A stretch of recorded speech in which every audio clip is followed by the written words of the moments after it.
First time চ্যানেলের ভিডিওতে copyright খাওয়ার মতো অভিজ্ঞতা অর্জন করে ফেললাম। প্রায় 1 বছর অবধি আমি এই চ্যানেলটাকে ইউজ করতেছি, কন্টিনিউ ভিডিও ছাড়তেছি, বাট কখনো কপিরাইট খাইনি। তো আজকে কপিরাইট খেয়ে ফেললাম। কি জন্য খেয়ে ফেললাম সেটা শোনো। আমি মূলত 7টা থেকে 7:30টার ভিতরেই চ্যানেলে ভিডিও আপলোড করে দিই। তো আজকেও সেই মোতাবেক আপলোড করে দিয়েছি। কিছুক্ষণ পরে আমি ঢুকে দেখতে গেলাম যে কি রকমের রিচ হয়েছে। দেখি ভাই কপিরাইট ক্লেম এসে গেছে। এখন আমার গাইতে মন চাইতেছে জো তুম মেরে হো, মানে হইলো যে এই গানটা দিয়ে আমি আর কি ভিডিওটা আপলোড করেছিলাম। এইজন্য আমাকে কপিরাইট মেরে দিয়েছে।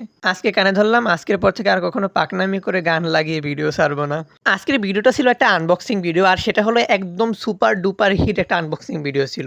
আমি আমার ড্রিম বুক কালেকশনের ভিতরে অনেকগুলো বুককে আমি আমার কাছে কিডন্যাপ করে নিয়ে এসেছি। সেগুলোর মধ্যে হলো চিত্তচিরে চৈত্র মাস, চন্দ্রকায়া, পদ্মজা, আমি পদ্মজা, পরিযান, আমৃত্য ভালোবাসি তোকে, এই 6টা বই। ভাবলাম যে এই গানটা উপন্যাস টাইপের আছে, তো এটা ইউজ করি, করলে বা কি হবে। আমি ওখান থেকে আবার ভয়েসটা চেঞ্জও করে দিয়েছিলাম, কিন্তু তারপরেও আমাকে কপিরাইট মেরে দিয়েছে।